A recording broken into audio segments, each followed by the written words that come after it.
Hey Econ students, this is Jacob Clifford. Welcome to ACDC Econ. Today we're going to find out what happens when you keep adding more and more workers and the law of diminishing marginal returns. Guys, seriously, we don't all need to be here right now.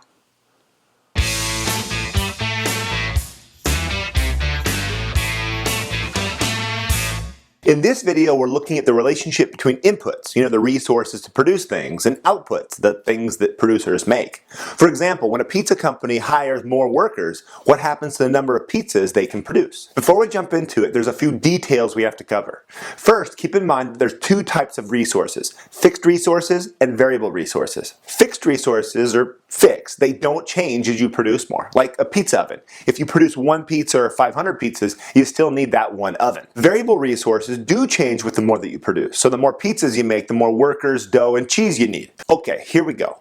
When you hire no workers, you get no output. But when you hire one worker, they have to do everything on their own. They can't specialize. Two workers can split up the work and produce a whole lot more together than any one of them could on their own. This shows the benefits of specialization, right? Two heads are better than one. In this case, two hands are better than one. But specialization has its limits. As you add more and more variable resources, eventually you're going to get less and less additional output. This is the idea of one of the most important concepts in economics, the law of diminishing marginal returns.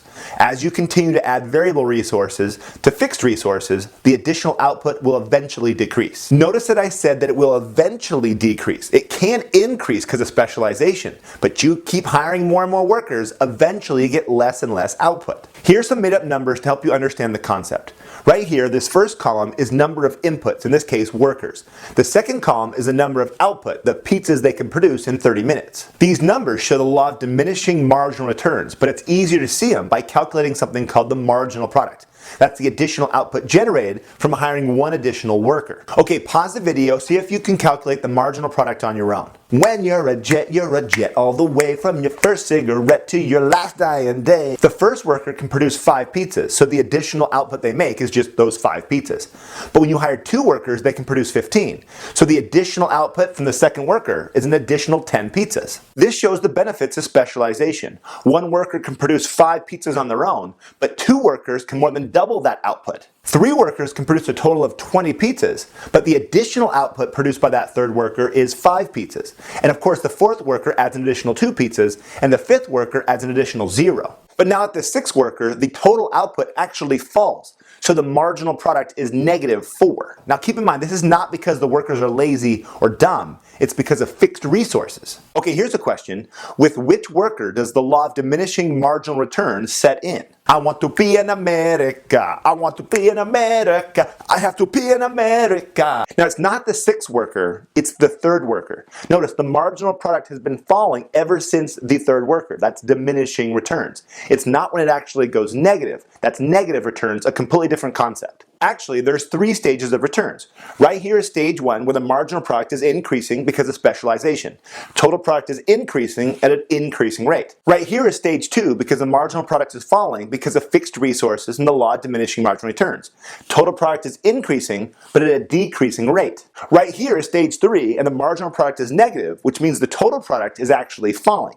This is because the workers are in each other's way and they're fumbling over each other, and there's just way too many cooks in the kitchen. Practical application round.